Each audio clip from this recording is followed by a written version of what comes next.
Hello world, and welcome back to Minecraft.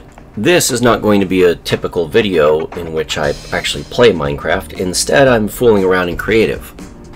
And I wanted to do an interesting video on logistics. If you're as obsessive compulsive as me, you love games that involve logistics, moving large amounts of equipment from one place to another. That's actually one of the reasons I used to love RTSs, is because of the logistics involved in actually getting your people from point A to point B effectively and overcoming an opponent who's trying to do the same.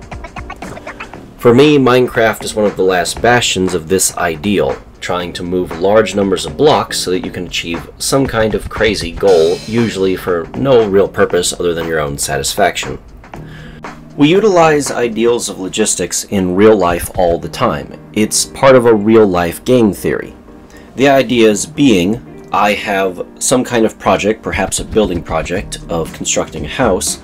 How do we effectively get those materials onto site, construct a house, and then get all of our equipment out of the area? And to those ideals, I have some examples here that I'd like to show you today. However, all these examples, of course, are Minecraft related.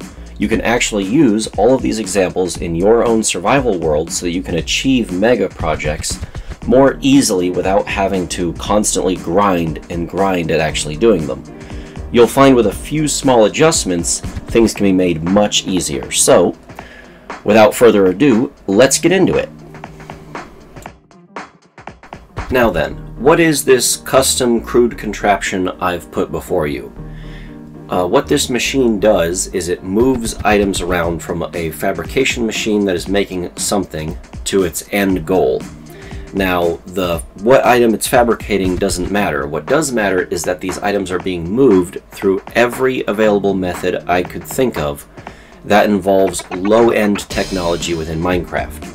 This does not include high-tier items like ender chests, shulker boxes, or allays, things that would require multiple days of play and better gear to obtain. All of the items you see before you could be used day one if they're already installed by another player, or if you wish to install them yourself. They're just always useful and always there. So, let's take a closer look at it. So here we have our step in for fabrication. Now in this particular instance it's a sugarcane farm, but it could be anything that produces a large number of items. This machine of course operates on the time of day. When the time of day changes, the observers look at it through these solar blocks and they cause this little note block to play a note. Once that happens, all the pistons are set to harvest the sugarcane. This is part generation. It's not really part of logistics. It's not moving things from one place to another. But I thought it was relevant to show that this could all happen on an automated system that is activated by time, not the player. I have some sugarcane inside of a barrel. This is just so that we have plenty of items to just watch them flow through the system. When I break this barrel, they'll all flow down to the water. Water collection systems are going to be your very first step at moving items without actually needing to touch them. And that's a very important thing for logistics. So as you can see, all of these items are just flowing in the water and they're being moved to a new location. Now, water can only flow downhill, so if you're using gravity to just flow the items to a place, you're only going to get about 8 blocks of lateral motion for every 1 block that is always going to be downward motion. And as long as you remember that, you can actually flow items a very long way if you just know how to do it. Next up we have collection. Now this form of collection is important. You have to turn those items from an entity into an item that is stored inside of Minecraft's storage system. So these items are being registered as part of this block. They will then therefore reset their timer and they will not be deleted. They're being loaded through hoppers into a dropper. Now this little segue seems like it's not very needed. It seems like, well, what's the point in this? Well, the point is that we're refreshing its entity timer so that it doesn't despawn. Doing this every once in a while will prevent your items from despawning while traveling from one place to another. Next, we have upwards vertical motion. This is achieved by getting them to slide across a single block of ice, a sign that stops the water, and then of course they float in water up a bubble column. The soul sand making a bubble column is not necessary, but as you can see it gives them a lot of upwards oomph, so you can actually go a very long distance very quickly. And remember, all of these item entities have a time limit. They will eventually despawn, so if you have a longwards vertical motion you want them to travel, I would suggest a bubble column to get them there quickly. Next we have more hoppers. Now hoppers are very iron expensive, and if you don't have an iron farm, I could see you only wanting to use a couple of hoppers, but I'm in creative mode here so I can use as many as I want. The hoppers will store the items and prevent them from despawning while it waits on the next step. The next step here is more water. However, this water will not be carrying the items one at a time. Rather, this water is using chest boats. The chest boats are taking the items from the hoppers and loading them in large numbers while keeping them safe inside of an entity. These entities don't despawn, they last forever, and they're always loaded and comprehended by the game. So the items are perfectly safe and they are just inside of a chest boat. This particular boat system is automated on redstone, so it constantly pulses water whenever the chest boat comes by, fills up a little, pulses it forward, but it doesn't need to be automated. A great part about this system is that without the water, just the ice alone, you can actually drive these little chest boats just like pickup trucks, and they can be full of one entire chest worth of some kind of item, and you just drive them from point A to point B to be offloaded. And that can be really effective because you're not constantly cluttering your inventory with blocks that you might not be using at the moment, or items you might be using at the moment. You might just want to deliver them from one place to another. So here you can see me, I'm just driving this little thing off to the offloading zone. And once again, the offloading zone is just a bunch of hoppers that they're going to pull the items from this chest boat while I have complete control. Let's just watch a demonstration of this action happening without me messing around with the chest boat. So it just sits there peacefully while having its items offloaded into the next hopper system, and then the water comes through and has it moves on, and it'll just go its own way down this river, and it'll just go to the next area. And you can even have a player AFKing on this machine while he just sits in a chest boat letting it be pushed by the water, and that'll prevent this system from ever stopping or deloading. And he's perfectly safe on the boat so long as there's no mobs around to attack him. Now the chest boats are not just unloading onto a hopper, they're unloading into a long hopper chain. Now these are also part of how you'd move items from one place to another. They're silent, they're practically unnoticed, but they do create lag as they try to scan above them for items to take in and move. So you might want to put composters or something on top of them here. An empty hopper like this is scanning constantly above it for something to do, and they can produce lag. They're also quite expensive in the iron. Here we have something familiar. It's another dropper, but this bubble column is shorter. It doesn't require a soul sand to move the items quickly, and they're just popping right up into these other hoppers. You're going to hear the word hopper a lot if you're moving a ton of blocks from one place to another. So you might want to focus on an iron farm.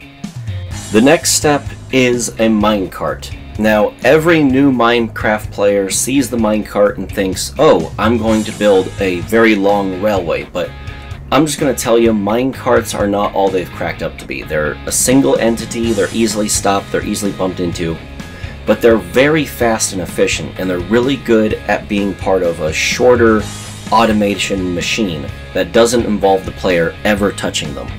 So if you plan on interacting with the system, or maybe forcing it to go forward or touching it a lot, I would suggest the boats. If it's something that's going to be behind the scenes, never touched and never interfered with, and it's just left to go on its own automatic function, I would suggest a minecart. Minecarts are very efficient for that. And you can even couple minecarts with redstone via detector rails, so they can be part of your redstone timing functions. In this case, it's actually the minecart that is allowing the boats to be automated by occasionally coming through, hitting a detector rail. It staggers on its redstone input-output via these comparators, and a piston goes up to activate an observer, and then after a while it goes back down, deactivating the observer. We can actually watch that happen here. The minecart's going to come in, hit the detector rail. It can't turn off just yet because of the comparators, and then it comes back down, giving 2 pulses from this detector, which controls the water to turn on and the water to turn off on those boats, so that's what makes the boats automatic. Of course, you don't need the boats to be automatic, you could just drive them, whereas the minecart, you need it to always be automatic, you need some kind of powered system. Now let's see where this minecart is actually going after it picks up all the items from the hoppers. So it goes through all these hoppers, it gets items put inside of it, then it comes over here to where there are hoppers beneath the rails to collect the items. And once more, of course, it is doing the same redstone system for this boat setup, where it is pulsing the redstone, turning the water on, and letting the boat move forward. Why am I getting so much lag there? I don't know. The items are now on their final leg of the journey through one final hopper chain, and they are fed into a composter. Now, you might have remembered me saying that composters reduce lag when you put them on top of hoppers. They do. When you put them below hoppers, they start trying to compost items. So I have all of the items coming to this singular composter. Occasionally it makes a single blob of bone meal and puts it into this chest here. So that's what this entire machine is doing. And if you want to talk about long distance, all of these maneuvers will technically work over long distances, but if in between 2 places you have chunks that are not currently loaded, then all of your movement systems are going to fail. So probably the boats are the superior for long distance, and I would say the minecarts are the superior for short distance or automated movement. But the video does not end with just this crude contraption constantly trying to make bone meal. Logistics can also be part of just how you go about making your next build. So let's go over here where I have some demonstrations set up. Now here I have 3 different types of logistics setups. These are just the concepts for let's move items over here, and then let's do something, and then we'll move them back when we're done. And the first example, which is on your left, that is a display of push, where you have a lot of production, but your storage is over on your build site. It's wherever the building is happening. The other is pull, where you have a medium amount of production and you have a lot of storage inside your production facility, and then the items are pulled over to the build site, where you then construct whatever you got to build, and then they're put back into your storage when you're done. And then on your far right, you have lean, where you have minimal production, only what is basically needed. You have no storage, and your build site is barren at all times until the job is done. And that's the concept of lean. That's actually what I use at my own place of profession, is I use lean. So let's take a look at these a little closer and see how they do in an actual applied scenario. So let's start here with push. As you can see, we have a big super smelter, and it's going before the project even starts. It's smelting stone, it's smelting glass. So in push, you're always producing an abundance of materials for projects that you haven't even decided to do yet. There's no buyer, there's no seller, there's no expectation of needing these materials, yet we are producing them in bulk anyway. And if we were to go out over to where the job site is going to be, all of these materials are being stored in bulk in a chest near the build site. So we could go over there and then bam, we have all the materials we need right next to the build site.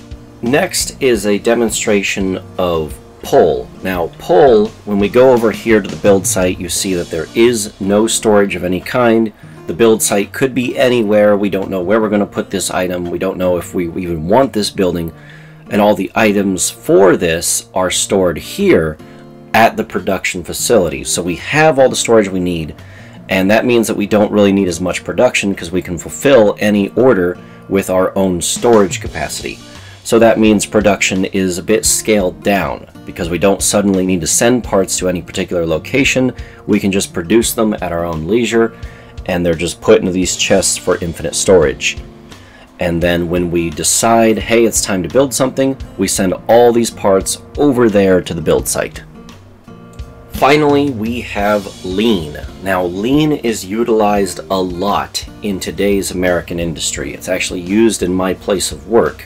And as you can see, we have no ability to store any items. Everything is one for one. You grab an item and you take it all the way out to the build site, one item at a time, and then you plop down the item wherever it might need to go. Like, let's say right here, you put down the item and then you go back and you grab another. This is done to save money and costs. So there's in like push, you have a lot of vulnerability for abuse. You have materials being wasted and paid for, maybe even stolen. Lean, you only have what you have, so there is no room for things to be stolen. You can't like lose them. There's no ability to put them anywhere. If you maybe don't really understand what lean is about yet, I once told a story to a family member of mine when we were talking about my place of work versus their place of work, and both of our places of work use lean, but lean was maybe causing some problems or revealing problems that would otherwise go unnoticed, because when you run lean, you'll find problems you didn't even know you had. And if our military were to use lean, the way it would function is the general would be told about an enemy soldier on the front line. And when he hears about that enemy soldier and says, right, that guy's a problem, we need to take him out, he'll pull a bullet out of his desk and he'll hand it to the captain. The captain will then take that bullet along with the orders to take out and neutralize that enemy soldier, and he'll hand the bullet and the orders to the commander. And then the commander will take the bullet and the orders and he'll run all the way out to the field and he'll hand them to the field commander or sergeant, whatever the military might have. And he'll be like, right, we gotta take out that guy. He'll run them all the way into the trenches, he'll crawl through the barbed wire, and he'll get to the front line man who's a rifleman, and it's his job to take out and neutralize that enemy soldier. He'll be like, here are your orders, here's the bullet that has been approved to take out that one enemy soldier. He loads it into the gun, he takes aim, and he misses entirely. And then he says, right, I missed. And then the process has to then start all over again. That's lean. That is what lean's ideals are. But the big benefit is that instead, you don't have to pay for extra bullets. Instead, you can just pay for the extra bullets as your men miss their shots. That's the ideals of lean. One final thing about lean before I move into a demonstrative portion of the episode. Lean also operates on a little bit of hidden information that no one who supports lean actually talks about, and it's that in every lean run facility there's usually a little secret area or compartment that lean doesn't know about, and this is where we keep the actual stuff that keeps lean running. So that's like Mountain Dews, energy drinks, food. If you're not supposed to eat on your facility floor, you probably keep food there, just keep you going. In this Minecraft sense, I have better tools that lean would not be willing to pay for. I have ender pearls that hurt me and hurt my health. I have speed potions. I have materials that might be left over for another project that lean isn't willing to provide up front. So in this case, that would be grass blocks. I have bone meal for growing trees faster that lean wouldn't be willing to just give me, and wouldn't be willing to let me stockpile. I have secretly stockpiled them under here, and this is something that happens at every single place that runs lean. If you have men on the floor, they have secret stashes that help them make the day functional. So let's step into the actual, let's see how this works portion of the video, and I will just build a house using our first style, push. Now I'm not going to actually have to use that production facility during this build because, again, the weird thing about push is that it starts before you ever even decide that it has started. You're essentially spending money early and time to just produce things that you don't even know that you're going to use, and that means I don't have to produce anything, I can just lay it down. So here I am laying down the lawn. I also have netherite tools because part of the ideals of push say that you should use the best tools for the job, not the optimal or the most cost-effective. You should just use the best to save some time in the project, so I'm using netherite tools. With the lawn finished up, I can now go ahead and go over to my storage, which is right nearby. I don't have to ever worry about what blocks I'm carrying because the storage is right there. And I can just go on and slam down the floor real fast and then start immediately working on the frame. So that's going to be logs, and then I'm going to fill in for stone for the walls. So I'm going to have a variation of different types of stones so that I can get a good look here. I don't want everything to just be boring. Since I have good tools and I'm not in a rush, I can go ahead and cut out some of this normal cobblestone and I can add in mossy cobblestone to give variation to the project. If I had wooden tools, I probably wouldn't do that. I would just say, you know what, normal stone is good enough. Now I'm grabbing a crap ton of wood here because I have to start working on the roof. So I go ahead and tower up. And I decide, you know what, I need a stone ceiling. I'd love a stone ceiling, so I go ahead and I add a full stone ceiling to the top of the build. And on top of that, I can now put the roof. But first, I better go ahead and do the interior and get me some torches. So that's going to require a little bit of on-site production, and luckily I have all the materials needed to make charcoal, and I don't have to go all the way back to the production facility to make it. I can just make it right here where I am. While that charcoal is cooking, I can go ahead and start growing the farm. Every beginner base needs a farm, so the project won't be completed until I get some kind of food production. So I'm putting wheat down, I'm putting up a small fence. We got to defend against any potential hostile mobs. Even if I do make a mistake, I have all the tools necessary to fix it, and I have plenty of time because all my materials are nearby. Go ahead and I produce a door, I produce all the torches needed, and I start placing them down.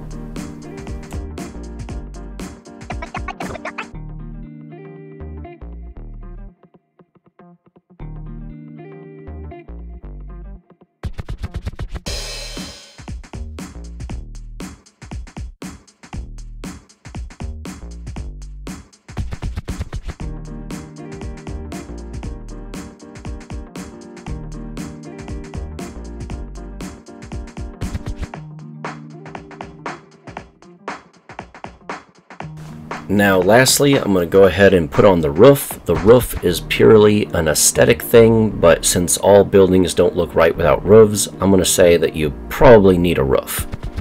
So I'm going to go ahead and I'm just going to fill in this entire area with blocks and put on a roof.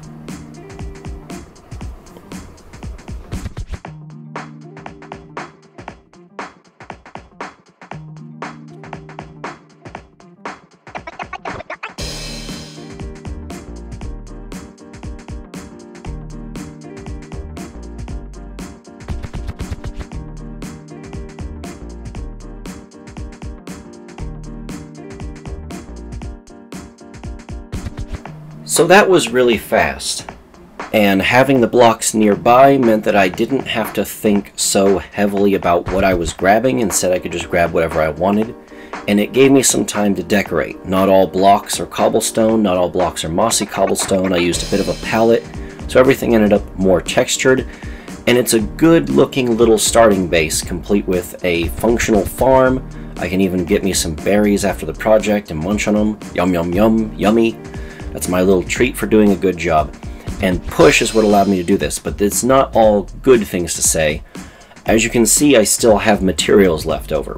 The ideals of push is that I should clean them up and move them back, but I'm not going to because it's normal for in push to accidentally leave materials behind if you're doing something ineffectively. So I showed that here. That's the problem with push.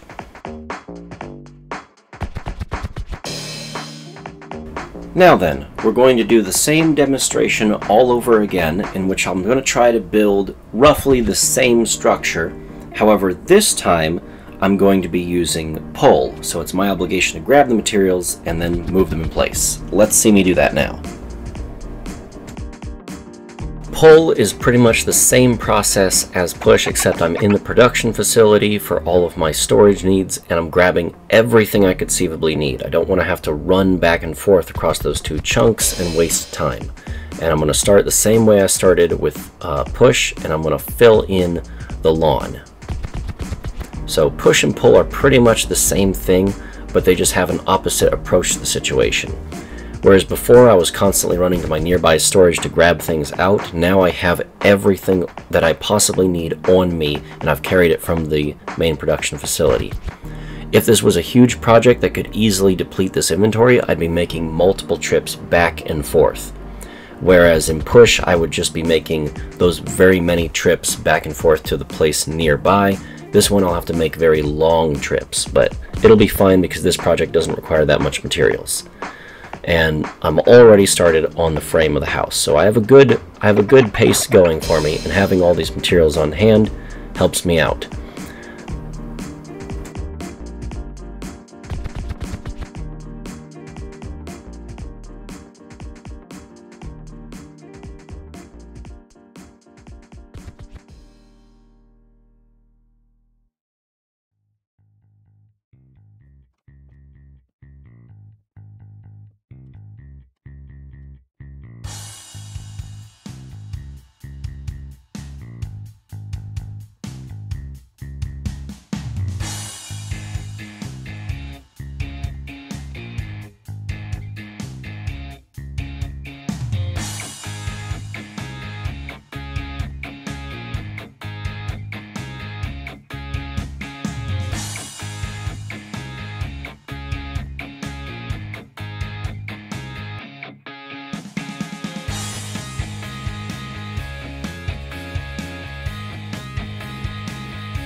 Now right here where I'm putting on the roof, this is where pull starts to show a little bit of its weakness. I'm afraid of running out of materials, specifically wood and stone, so I go ahead and I lower the roof down by an entire block. So this house will be slightly shorter than the house next to me. That doesn't mean I didn't do the job correctly. It just means that because there were certain concerns, a modification had to be made so that I wouldn't have to run all the way back to the production facility and get more parts. This happens in real life, and it'll happen in your builds as well. If you have to go and get more materials from far away, you're going to make certain compromises inside your builds. And they might not be that noticeable, but they'll be noticeable over a long period of time, as all your builds just have a tendency to be shorter and use less parts because you don't want to go travel to go get them. And I'm expressing that here because that's just the reality of it. So as you can see, they're almost the same, but slightly not. And there we have it. That was pull being utilized. The house ended up pretty much the same, except I made a couple of shortcuts here and there because I wasn't certain if I'd have enough materials. The roof is slightly shorter than the other house using push. And of course, none of my materials are wasted. I would just still have them on me, and I would just take them back to the main production facility where they'll be stored. I won't actually do that here because it'd be a waste of time, and we have to move on with the video. So let's go check out how Lean works. So starting out in Lean, the first thing I'm going to do is I'm going to get my little secret employee stash of all the items I could potentially need. I'm going to use that bone meal to start producing logs. Now technically, Lean says I don't need bone meal, but I'm the employee and I say I need the bone meal so that I can get these logs quickly. I'm also going to need to start producing cobblestone for the floors and walls. This build requires a lot of cobblestone. Cobblestone takes time to generate, and because I didn't start generating it before we started doing the project, I have to generate it now. To make up for the lost time of having to produce a lot of these items myself, I'm going to drink a speed potion. Speed potions are basically the equivalent of Red Bull in Minecraft, or, you know, energy drinks. We see this done a lot on factory floor lines and stuff, is people downing energy drinks so that they can move faster and do things more effectively. So I'm doing the same here in Minecraft. I'm just exploiting a game mechanic in my own health so that I can just do the job quickly. So there it is. I've managed to put down the floor, and I'm putting up the walls, and I'm putting in the lawn also at the same time. And the lawn is actually blocks that I'm going to say are left over from another build. No dirt blocks were provided by Lean. That happens frequently in Lean facilities, is that You need parts for something, you don't have them, you frequently don't have them, so you kind of keep a secret stockpile that no one really knows about, and you use it for another run, and you just say, oh yeah, they dropped off all that lawn that I needed. And now I'm back in the facility, and because I need more wood, so I need to produce even more wood, chop it down, eat some food. Now I'm running over here, and I've got to get more cobblestone, because I actually don't have enough cobblestone for the furnace. I need a Minecraft furnace in order for this build to be considered complete, so I'm once again having to produce the cobblestone.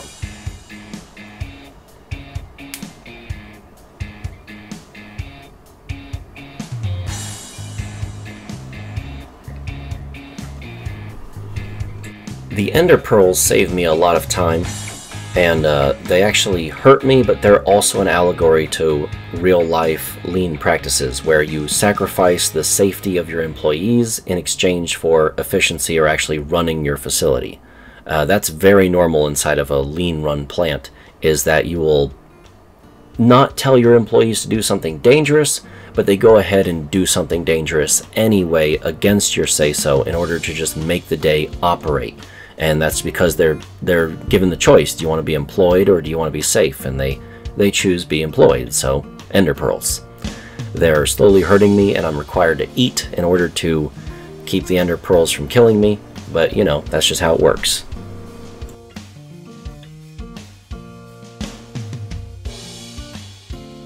In order to save on production costs, in order to not have to go back there and grow and chop down even more trees, I've made a tiny compromise in the roof, but it won't be noticeable. According to Lean, you don't notice it. And here on screen right now, what is happening is I am stealing from another project that has nothing to do with Lean, and that is also something that can sometimes happen if you run Lean. And a creeper blew up because I wasn't paying attention. Problems like that are pretty typical of Lean, but they're not a big deal. You might notice a problem that you never even thought you had because you're running Lean. Again, this is all just what happens. It's not a big deal, and we can just ignore it and act like it never even occurred. Now I can fill in the wall, and I can put in the windows and doors, and this starter base is going to almost be completely done. And you'll never notice that little hole in the wall because we have the furnace on the inside. As soon as I heal up, I'm going to go out and finish the farm.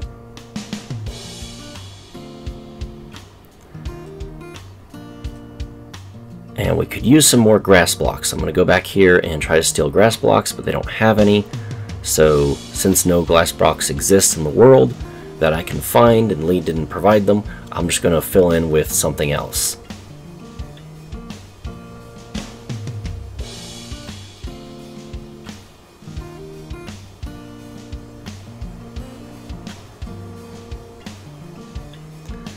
Need a fence, of course. Need the fence. Can't have the base without the fence. So I do need to produce the tree, grow the fence.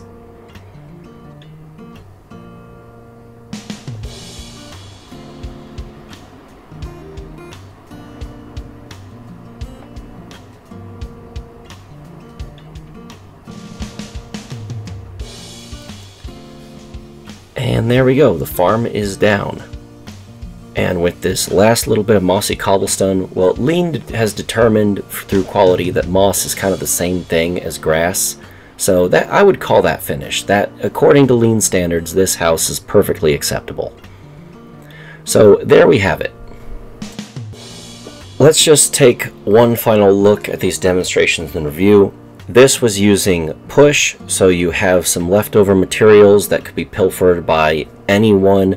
You have wasted time and money on the table as a result of pushing these materials out towards the project and not necessarily getting them over to the next project. That's its downsides, but its upsides is that you have a bigger base, your bigger first base, and you have a huge production facility that can produce a lot of these parts, a lot of these blocks and items, and they can push them out towards wherever it is you're building next. So here is push. When we take a look at pull, none of the materials are left behind. It is a slightly altered project in that the roof is slightly shorter, things are slightly different and not exactly the way we wanted them to, but that's okay because we still have a beautiful looking structure left behind, and that is a perfectly acceptable starter base. Now let's go over and look at lean. Now here we have lean. Now, was it done efficiently? No. Was it done right? No. Did we make any maybe compromises on the design? Yeah, a little. But see, that doesn't matter, because a big part of lean is that you pat yourself on the back a lot for using lean. What matters is not that we did the job. What matters is that we did the job using lean, and that is what makes lean the best of all of these different methods, is that lean is always the best method because you used lean. And that was what should be focused on and rewarded, is that you used the lean method, which is the best method, because we used the lean method, and that's what matters. So the lean project works just like the others. It is just as effective, and you love it just as much. We know that because lean says so. That's going to be the end of this video. Don't forget to like, comment, and subscribe. It helps me in my eternal war with the YouTube algorithm. And don't forget to go down to the comments down below and tell me how much you love lean. The lean way says that you do love lean. All we need to know is just how much you love lean. Don't worry about push, don't worry about pull, don't worry about any of these other methods. What matters is that you care about lean and that you are willing to promote the lean ideals all the way into the future. If you've ever wondered why a McDonald's or a Burger King looks like each other, like they could just roll up and then swap places at any day, that's lean. That's what lean celebrates. So go ahead and go down to the comments down below. Tell me how much you love lean. And for now, this is Timber, and I'm going to be saying bye-bye!